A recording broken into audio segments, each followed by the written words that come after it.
Olá, senhoras e senhores, tudo bem com vocês? Aqui estamos para a nossa terceira aula de colônia. Maravilha! Estamos falando, meus caros, aqui sobre a história do Rio Grande do Norte, do nosso curso de História do Brasil, e hoje a nossa terceira aula sobre como o Rio Grande do Norte é impactado pela colônia, ou melhor ainda, como a colônia impacta na história do Rio Grande do Norte. Sem mais delongas, vamos lá. Rio Grande do Norte, período colonial, aula 3. Comigo. Que droga! É o que tem para hoje. Meus caros, na última aula, fiquei devendo para vocês aqui a questão holandesa. Beleza. Eu sei que a aula era sobre Rio Grande do Norte, colônia. O que você está falando aí de Holanda? Vamos lá, antes de mais nada.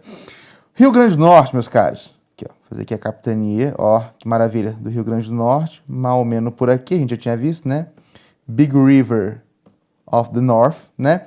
Esta capitania, ela está onde? Ela está dentro do Brasil, né? O Brasil está dentro aqui da América do... Eita! Da América do Sul, né?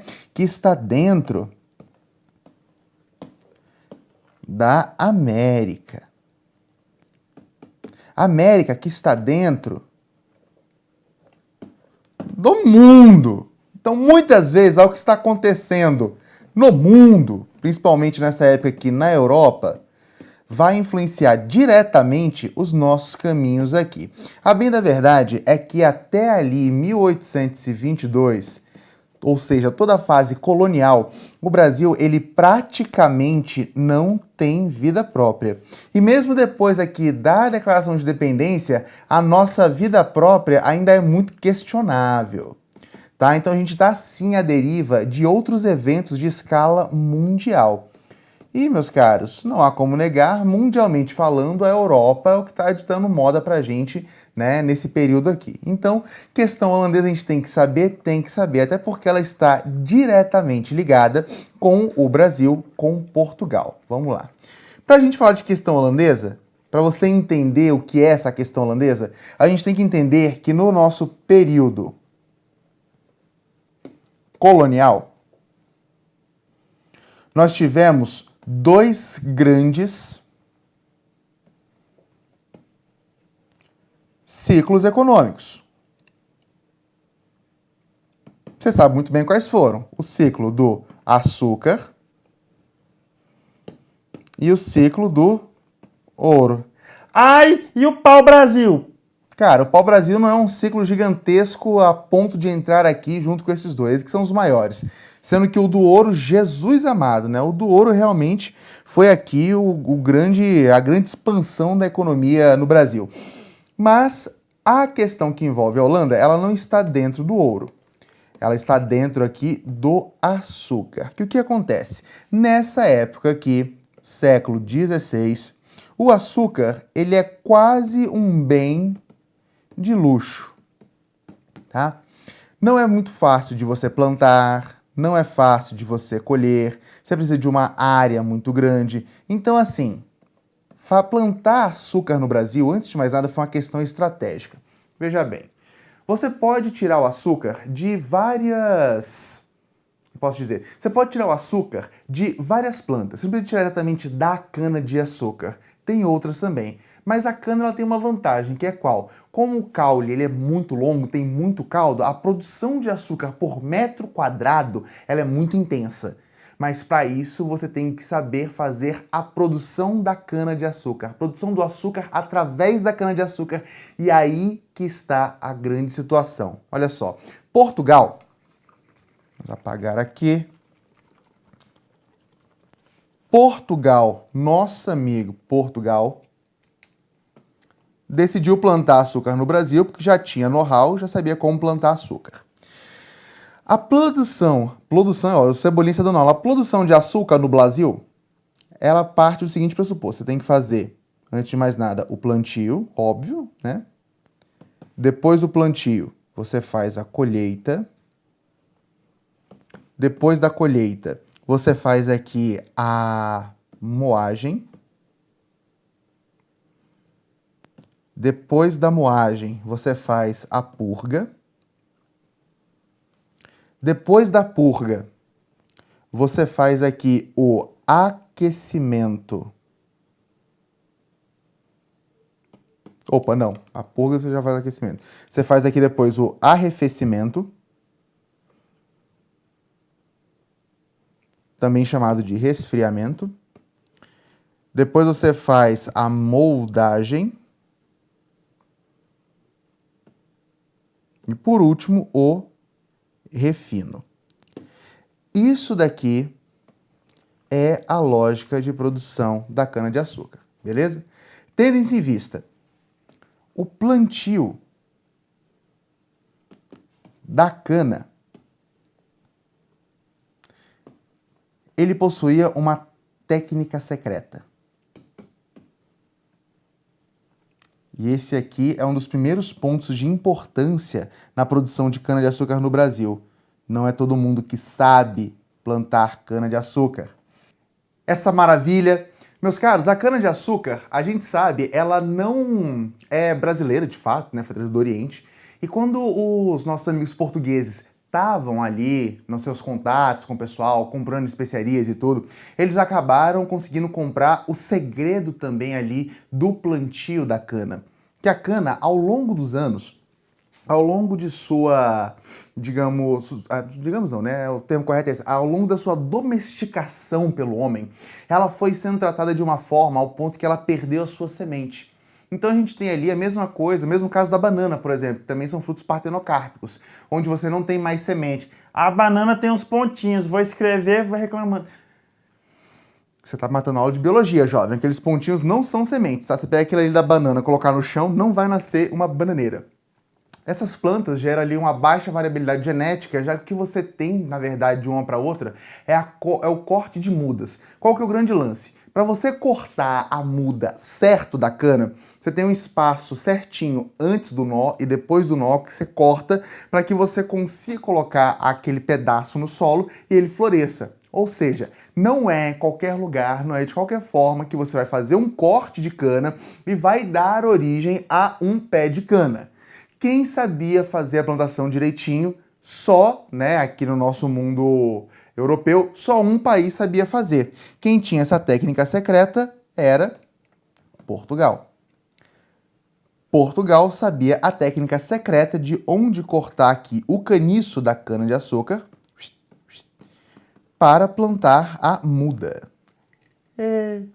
Depois que você planta a muda, né, com toda aquela realidade pavorosa que tinha de trabalho escravo, você fez aqui o plantio, nasceu aqueles caniços todos, você taca fogo aqui, né, para dar uma secada, um fogo controlado. Acabou o fogo, tá todo aqui meio triste, meio chateado, né, meio marronzada. Aí você bota aqui o seu escravo para fazer o corte aqui da cana-de-açúcar com sua foice, chuplim. Ele vem aqui, corta tudo, que beleza. Depois que ele corta, isso daqui vai ser amarrado em feixes. Pegou aquilo ali, faz o transporte e leva para moenda. Na moenda será feita a moagem, a gente sabe muito bem, isso a gente sabe por documentos de padres, que a moagem é um lugar meio tenso, né? Aqui, você pegava aqui, né, colocava o escravo aqui para fazer o quê? Para ficar colocando a cana-de-açúcar entre aqueles rolos gigantescos. Nossa, ficou uma porcaria esse rolo, né? Entre aqueles rolos gigantescos de madeira, desenhar de frente aqui. Você já conhece muito bem, você deve ter visto no seu livro da quinta série, quando você odiava história. Eu, pelo menos, odiava. Achava um porre. A professora era uma porcaria. Aí você botava aqui, aí ó, ficava colocando aqui os caniços, né? Caiu o caldo de cana, às vezes ia o braço da pessoa, ela tinha que cortar o braço fora. Era uma coisa de louco. É por causa disso, e também porque quando você tá aqui, esses caniços, eles iam pro chão, ficava besouro, essas coisas, o caldo que saía daqui, que você tinha na sua caldeira, era um caldo extremamente sujo. É por isso que depois aqui da colheita e da moagem, você fazia a purga. E aqui, né, vamos tirar um parêntese para falar sobre esse termo, purgar. Quando você morrer, você vai para onde? Eu vou pro solo! Virar adubo! Sim, né? Mas de acordo com algumas religiões, quando você morrer, você pode alcançar aí alguns locais. E aqui eu vou pegar a religião que tem mais força no Brasil, né? Não é nem pegar a religião, mas vou pegar aqui a liturgia que tem mais adeptos no Brasil, que é o cristianismo. De acordo com o cristianismo, quando você morrer, você pode ir para 3 locais, né? Você pode ir, se você for uma pessoa boa, uma pessoa que fez a caridade, que ajudou a todos, que foi um ponto de luz na Terra, você vai para o paraíso.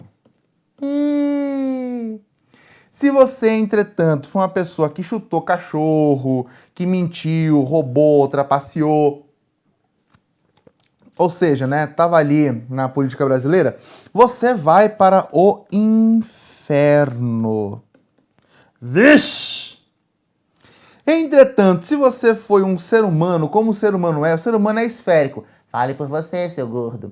O ser humano, ele é esférico, ou seja, ele não consegue simplesmente ser uma tábua onde ou ele é bom ou ele é mal. Não. O ser humano, ele tem ali um conjunto de ações que, no geral, o definem ou como uma pessoa boa ou como uma pessoa má, mas ninguém é 100% assim. Não existe esse ser 100% bom, 100%... Não, isso é bobagem você achar que o ser humano é assim, né? Todos aqui têm seus acertos, erros e defeitos. Alguns erram mais, outros acertam mais.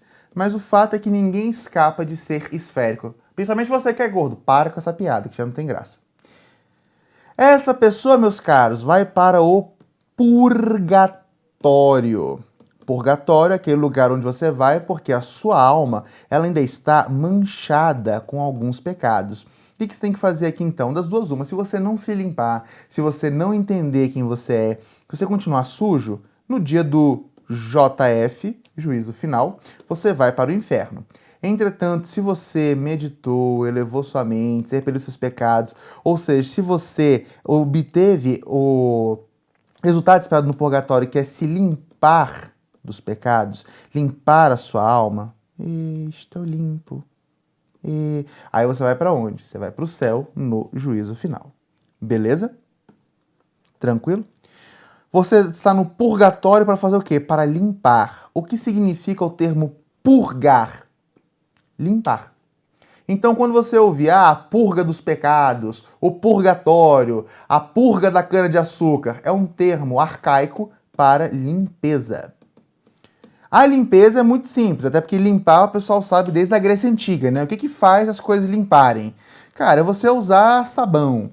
Sabão, durante muito tempo, foi feito queimando corpos, né? Aqui você não vai queimar corpo e colocar no seu caldo de cana, mas você queimava madeira, e você jogava ela misturada com água aqui nesse caldo doce, né? E as cinzas aqui da madeira, madeiras boas, tá? Madeira de lei, né? Elas se juntavam com as moléculas aqui de sujeira, pelo menos aquelas mais desgraçadas, subiam, flutuavam, e usando uma escumadeira, tem muita gente que não entende este nome, tá? O nome dessa colher aqui, cheia de furinho, que sua avó usa para tirar o bolinho de arroz, é escumadeira.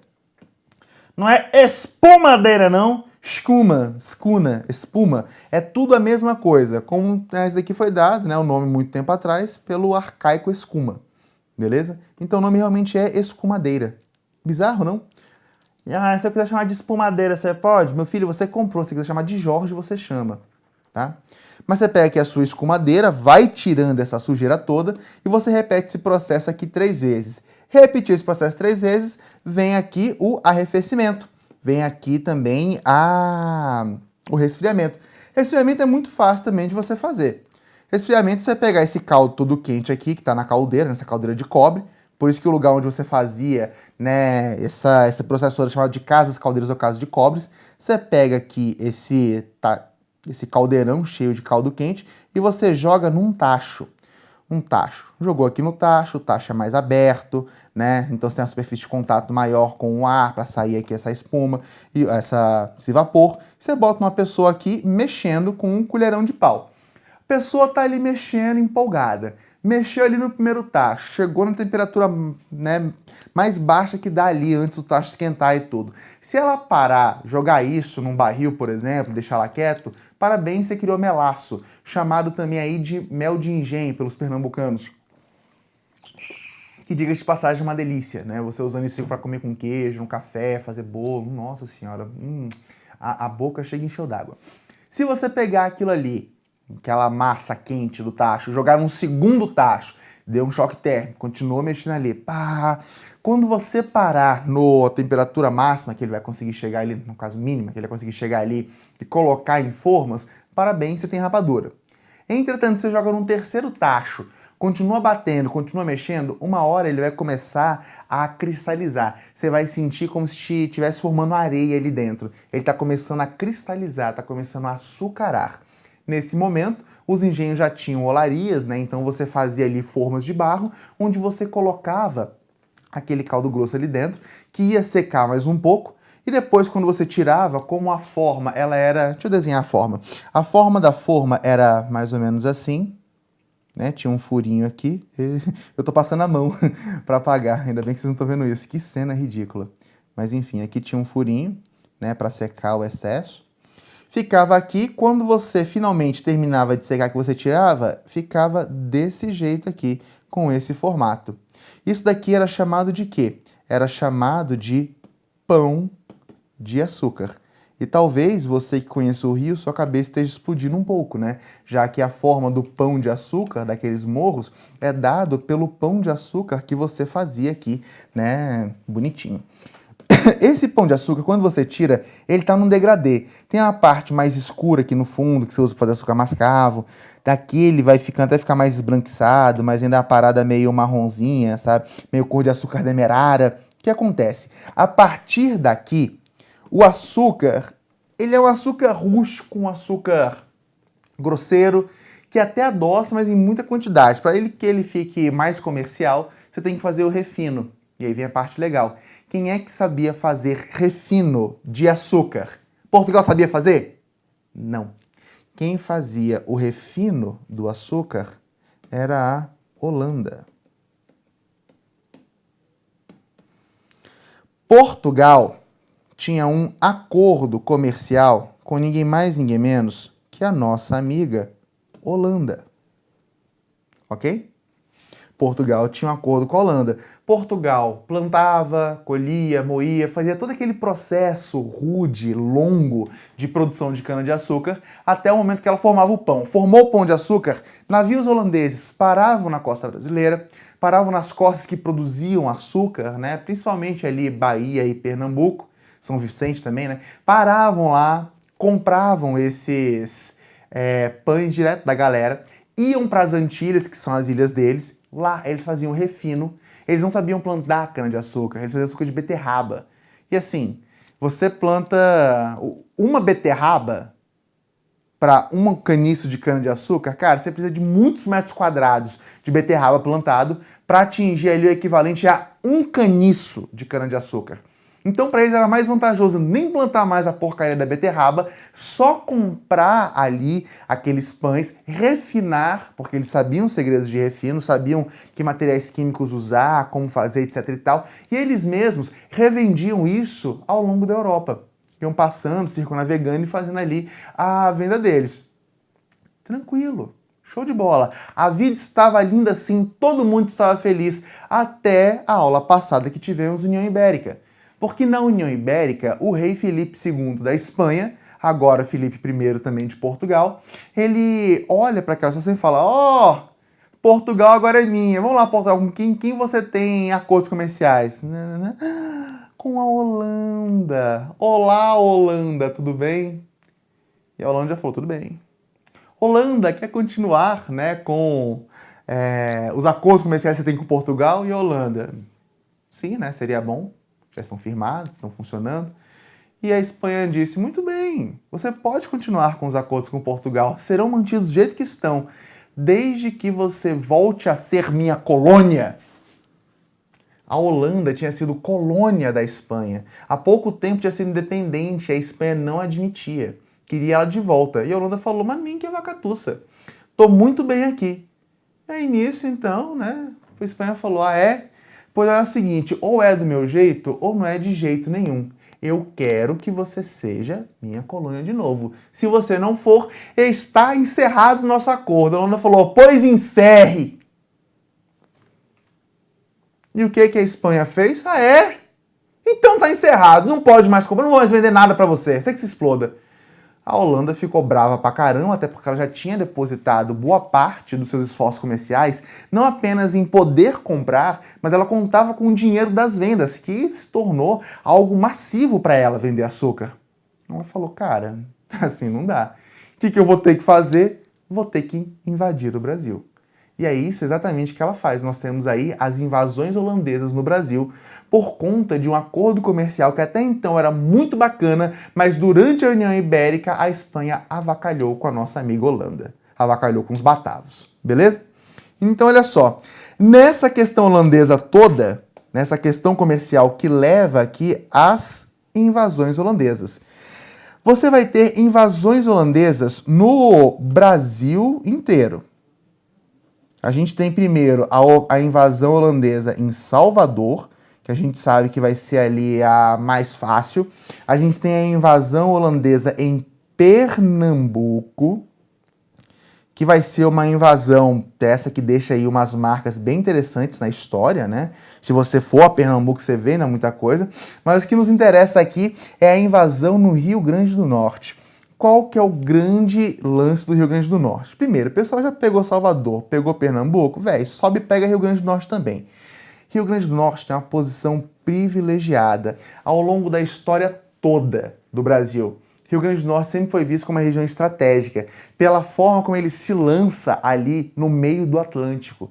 Então é uma região boa para navegação, é uma região boa quando você tiver avião para que você faça bases aéreas ali, é uma região boa para você edificar fortes e ficar observando ataques inimigos. Então assim, é uma posição privilegiadíssima. E é isso que todo mundo estava olhando e Portugal meio que estava meio perdido na história. A Espanha também demorou um pouco para isso. Agora os holandeses já ficaram falando, ali é um local que não está muito bem desenvolvido, não tem muita coisa. Aquela capitania gigantesca tinha um município só, que era Natal. Então, cara, vamos invadir, vamos fazer acontecer, vamos pegar aquela terra ali pra gente e fazer com que, né, nossa vida cresça gigantescamente graças a essa posição aí. Vamos invadir? Vamos invadir. Aí você tem as invasões. Depois que você toma Pernambuco, que foi difícil, que teve resistência, tomar o Rio Grande do Norte, tomar Natal não foi não foi muito difícil não. Foi tomada ali, caiu entre 33 e 34, a gente considera mais 34 como a data da consolidação. Natal muda de nome nessa época e passa a ser chamada no Brasil de Nova Amsterdã. Tivemos várias novas Amsterdãs, né? Onde essa galera ia chegando, criava uma. Mas Natal foi uma nova Amsterdã no Brasil. Pelo menos deveria ter sido. E assim, a invasão no Rio Grande do Norte, como não tinham lá muitos engenhos, né? Pelo menos comparando com Pernambuco e Salvador, não era praticamente nada. Como não tem grandes riquezas naturais, né? Você não tinha descoberto nada ali de ouro, etc e tal. Não foi a invasão das mais pacíficas, não. Que, inclusive, né, a gente tem aqui um dos episódios mais tristes da história do Rio Grande do Norte até então, que é o chamado Massacre de Cunhaum e Uruaçu. E o que acontece? A galera ali de Natal não estava muito afim de ser dominada por outra gente, não. Não, quero aqui meu espaço, quero viver, acontecer, quero ser feliz, né? Era o desejo ali da galera. Aí o que acontece? Então, vendo que estava tendo resistência, e já estava um desgaste muito grande. Nessa época, você vê que a gente está em 1645, ou seja, Portugal já tinha voltado a mandar nas colônias do Brasil. Mas foi uma situação tão tensa, deixou um gosto tão amargo, que os holandeses não tinham saído daquilo. Eu falei, cara, a gente vai sair daqui quando a gente quiser. Né? Saíram quando Portugal pagou. A gente vai ficar por aqui. Então ainda estava nessa de conquista. Vamos conquistar e vamos apagar memória. Eles jogaram, queimaram a porrada de documentos da fundação de Natal. Eles estavam tentando pegar a história para trás, ignorar, fazer ali uma lavagem cultural para que você pudesse restabelecer uma nova ordem. E nessa seara você vai ter aqui um ataque dos pernambucanos unidos com alguns indígenas. Eles vão invadir uma missa e eles vão matar, chacinar todo mundo que estava ali, vão arrancar a galera da missa, sabe? Colocar, dispor e fatiar e flechar e matar todos. Eles vão matar 70 pessoas. Só pra quê? Pra chocar. Pra você falar, olha, a gente não respeita nem a sua religião. Porque até a nossa vai ser melhor. Era uma galera calvinista, era uma galera reformista, que tava vindo aqui para realmente tentar mudar toda a legislação vigente, toda a cultura vigente. A religiosa é uma das mais, arraigadas no povo. Então até isso existiu. O que prova que, cara, a situação aqui tava bonita, tava legal? Não tava. Por sorte, o que acontece? Você tem aqui um alinhamento com Pernambuco, depois que você tem o pagamento, não do Brasil, mas de Portugal, para que os holandeses saiam. Os holandeses saem do Brasil, levam consigo os segredos de plantio, que eles descobrem lá em Pernambuco, os segredos de plantio da cana-de-açúcar. E nessa brincadeira você tem eu falo com uma certa tristeza do que acontece aqui com o Rio Grande do Norte. Depois que saem os holandeses, a impressão que dá é que a galera fica assim meio tipo, caramba, velho. Olha o tanto de coisa que a gente sofreu, assim, a gente não tá bem, a gente tá mal. Eles olham assim, cara, e agora. Até então, o poder, ele fluía até o Rio Grande do Norte partindo de Salvador. Mas aí Pernambuco meio que pegou e falou, não, Rio Grande do Norte, sei que a situação aí não tá muito boa, então eu vou cuidar de você. E Rio Grande do Norte passa a ser uma espécie de satélite de Pernambuco. Então, muito do que vai acontecendo ao longo da história do Rio Grande do Norte acontece porque a cabeça é Pernambuco. Pernambuco, ele vai tocando o Nordeste brasileiro de uma forma geral. Essa galera é bruta, tipo, não, a gente faz, a gente não sei o quê. Eles vão indo e vão levando a galera. E isso vai acontecer, inclusive, durante todo o período colonial e boa parte do Império. Mas para a gente ver Império, a gente tem que proclamar a nossa independência. E a gente proclama a nossa independência na próxima aula. Beijo e abraço. Até lá.